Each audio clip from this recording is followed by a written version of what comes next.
दोस्तों, क्या आपने पहले कभी ये किस्सा सुना है मुंबई की दो बहनों के बारे में जो रात के अंधेरे में चुपके से निधिवन में घुस गईं और फिर जो हुआ वो सुनकर हर कोई हैरान रह गया।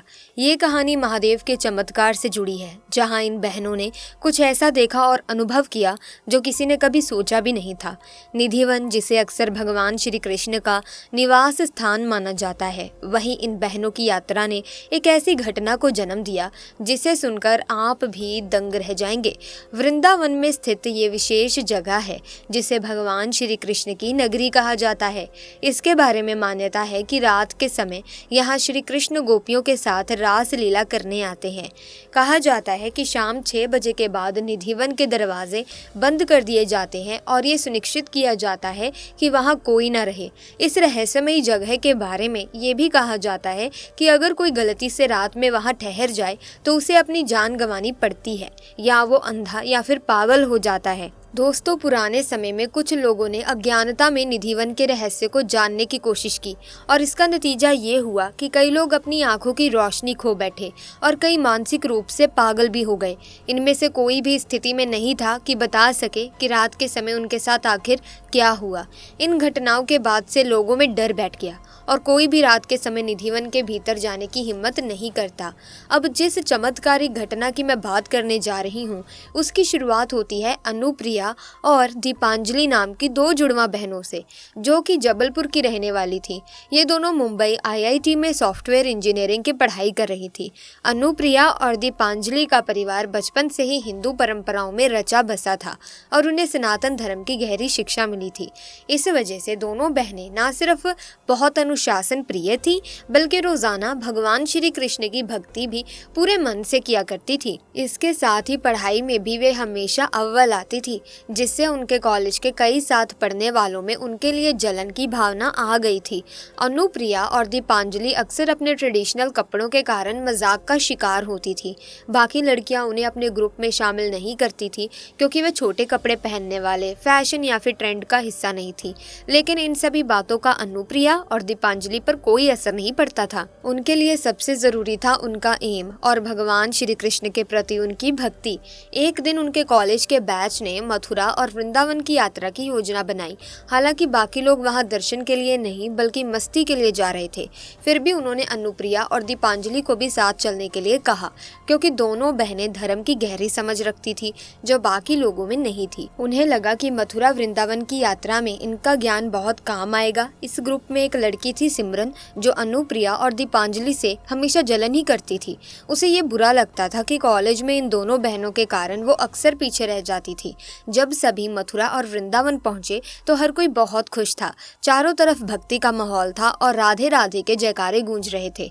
अनुप्रिया और दीपांजलि भी बहुत प्रसन्न थी क्योंकि वे भगवान श्री कृष्ण की भक्त थी और उनकी नगरी में आना उनके लिए एक बहुत बड़े सौभाग्य की बात थी।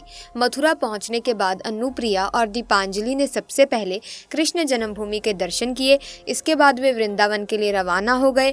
वहां पहुंचते ही उन्होंने देखा कि बांके बिहारी मंदिर में दर्शन करने के लिए लगभग 2 से 3 किलोमीटर लंबी लाइन लगी थी। बाकी लोग इसी लंबी लाइन को देखकर दर्शन के लिए इंतजार करने के बजाय इधर उधर घूमने लगे, लेकिन अनुप्रिया और दीपांजलि को ये मौका नहीं गंवाना था। वे दोनों लाइन में लग गई क्योंकि उनके लिए बिहारी जी के दर्शन करना सबसे जरूरी था। लगभग 4 से 5 घंटे के बाद अनुप्रिया और दीपांजलि को बिहारी जी के दर्शन हुए और उनके लिए दर्शन की अनुभूति को शब्दों में बयां करना संभव नहीं था। जैसे ही वे शाम 5 बजे दर्शन कर फ्री हुई, उन्होंने अपने दोस्त को कॉल किया। उन्हें पता चला कि उनके सभी दोस्त उस समय निधिवन में थे। अनुप्रिया और दीपांजलि भी जल्द ही उनसे मिलने के लिए निधिवन पहुंच गई। वहां पहुंचते ही एक सुरक्षा गार्ड ने उन्हें निधिवन की रहस्यमयी कहानी बताई। गार्ड ने बताया कि शाम 6 बजे के बाद निधिवन के दरवाजे बंद कर दिए जाते हैं और उसके बाद किसी को भी अंदर रुकने की अनुमति नहीं होती। अगर गलती से कोई अंदर रह जाता है तो उसका परिणाम बहुत ही खतरनाक हो सकता है। अनुप्रिया और दीपांजलि को निधिवन के इस बड़े रहस्य का बिल्कुल भी अंदाजा नहीं था, क्योंकि वे तो बस शाम 5 बजे वहां पहुंची थी और गार्ड ने सभी को जो बताया था वो अनुप्रिया और दीपांजलि लेट होने की वजह से नहीं जान पाई थी। सिमरन, जो अनुप्रिया और दीपांजलि से जलन करती थी, उसने निधिवन के रहस्य का फायदा उठाने की ठान ली। उसने उन्हें रास्ते से हटाने के लिए खतरनाक प्लान बनाया। जब शाम के 6 बजने वाले थे और निधिवन के दरवाजे बंद होने वाले थे, सिमरन ने मौका पाकर दोनों बहनों से कहा, हम एक खेल खेल रहे हैं जिसमें सभी को निधिवन में मौजूद पेड़ों के पीछे छुपना है और जो थक जाएगा और जो सबसे पहले बाहर आएगा उसे सभी को आज रात पार्टी देनी होगी। उस समय तक बाकी सभी लोग निधिवन से बाहर निकल चुके थे, लेकिन सिमरन ने अनुप्रिया और दीपांजलि को पेड़ों के पीछे छुपने का लालच देकर वहीं रुकवा लिया और खुद 6 बजे से पहले निधिवन से बाहर निकल गई। जैसे ही 6 बजे सुरक्षा गार्ड ने अपनी रूटीन जांच की, उसने चारों ओर नजर दौड़ाई, लेकिन उसे कोई दिखाई नहीं दिया। ये देखकर उसने निधिवन के दरवाजे बंद कर दिए। अब 1 घंटा बीत चुका था और अनुप्रिया और दीपांजलि को अपने दोस्तों का कोई अता पता नहीं मिल रहा था।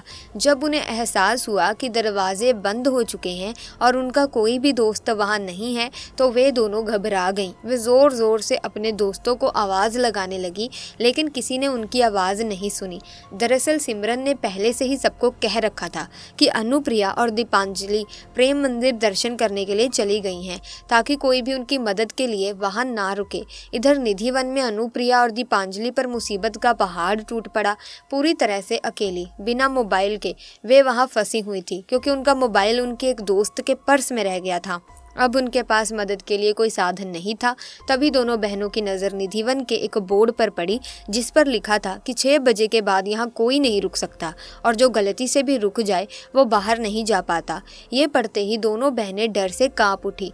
रात का समय हो चुका था और डर के मारे वे एक सुरक्षित जगह देखकर चुपचाप सोने की कोशिश करने लगी। लेकिन जब रात के 2 बजे अचानक उनके कानों में घुंघरू की आवाज़ गूंजने लगी तो उनकी नींद टूट गई। घुंघरुओं की आवाज़ धीरे धीरे तेज होती जा रही थी। अनुप्रिया और दीपांजलि ने हैरान होकर देखा कि निधिवन के जिन पेड़ों के पीछे वे छुपी हुई थी, वे पेड़ अचानक गायब हो चुके थे। तभी उन्होंने एक तेज रोशनी देखी जो निधिवन में फैली हुई थी, लेकिन रोशनी इतनी तेज थी कि वे कुछ साफ साफ नहीं देख पा रही थी। उस तेज रोशनी के चारों ओर घुंघरू पहने महिलाएं नृत्य कर रही थी। तब उन्हें अचानक याद आया कि निधिवन का रहस्य क्या है। रात के समय यहाँ तुलसी के पौधे गोपियां बन जाती हैं और भगवान श्री कृष्ण के साथ रासलीला करती हैं। ये नज़ारा देखकर उनके रोंगटे खड़े हो गए और पसीने से उनका शरीर भीग गया। घुंघरुओं की आवाज़ और तेज़ हो रही थी और वो दृश्य भयानक होते हुए भी बेहद आकर्षक था। दोस्तों, कुछ ही देर में दोनों बहनों का शरीर गर्म हो गया और घबराहट के चलते वे बेहोश हो गई। जब सुबह उनकी आंखें खुली तो उन्होंने खुद को वृंदावन की एक धर्मशाला में पाया, जहां उनके सभी दोस्त भी मौजूद थे। जैसे ही अनुप्रिया और दीपांजलि की आंखें खुली, उन्होंने अपने दोस्त को सारी बातें बताई, कैसे वे सिमरन के कहने पर निधिवन में रुक गई थी और रात 2 बजे उन्होंने अपनी आंखों से वो चमत्कारी दृश्य देखा जिसे सब सिर्फ कहानियों में सुनते हैं। साधारण आंखों से भगवान का दर्शन करना बिल्कुल भी संभव नहीं है। जब कुरुक्षेत्र के मैदान में भगवान श्री कृष्ण ने अर्जुन को अपना विराट स्वरूप दिखाया था, तो पहले उन्हें दिव्य दृष्टि प्रदान की थी। मतलब भगवान को केवल दिव्य चक्षु से ही देखा जा सकता है।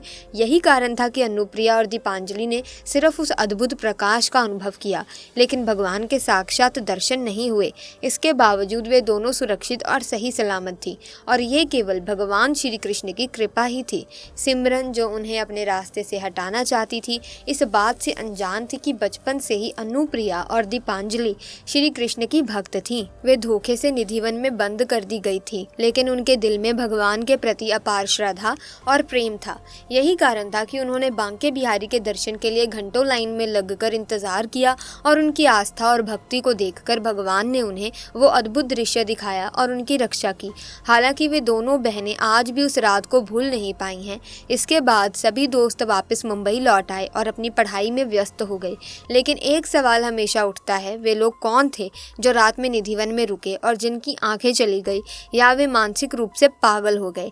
इसका कारण शायद ये हो सकता है कि उन लोगों ने भगवान के अस्तित्व पर संदेह किया होगा या सच्चाई जानने के लिए निधिवन में रुकने की हिम्मत की होगी। लेकिन अनुप्रिया और दीपांजलि तो अनजाने में निधिवन के अंदर रह गई थी और उनके दिल में भगवान श्री कृष्ण के प्रति अटूट श्रद्धा थी। इसी वजह से भगवान ने उन पर अपनी कृपा बरसाई और उन्हें दंड नहीं दिया। इस पूरी घटना को लेकर आपके क्या विचार हैं, हमें नीचे कमेंट बॉक्स में जरूर बताएं। ऐसे में दोस्तों हम आपको बता दें कि श्री कृष्ण भक्तों की हमेशा रक्षा करते हैं। जो भक्त उन पर पूरा भरोसा रखते हैं, श्रद्धा भक्ति से दिन रात उनकी पूजा करते हैं, हमेशा दुख हो सुख हो श्री कृष्ण को याद करते हैं। कभी भी श्री कृष्ण अपने भक्तों को किसी मुसीबत में अकेला नहीं छोड़ते और अगर भक्तों पर मुसीबत आ भी जाए तो वो उनका साथ देते हैं। किसी न किसी रूप में आकर अपने भक्तों का हाथ थाम लेते हैं। जहाँ दुनिया हाथ छोड़ देती है, श्री कृष्ण ऐसे हैं कि वहाँ उस समय पर आपका हाथ थाम लेते हैं। सो ऐसे में प्रिय दर्शकों, मैं आपसे ज़रूर कहूँगी कि आप एक ना एक बार वृंदावन ज़रूर जाकर आएँ और वहाँ के प्रसिद्ध मंदिरों के दर्शन करें। आपका मन भक्ति में हो जाएगा। अब आप ये बताइए कि आप में से कौन से दर्शक हैं जो वृंदावन जा चुके हैं, दर्शन कर चुके हैं और आपका क्या अनुभव रहा, कमेंट्स में साझा कीजिए। और जो नहीं गए हैं वो एक ना एक बार तो ज़रूर जाएं।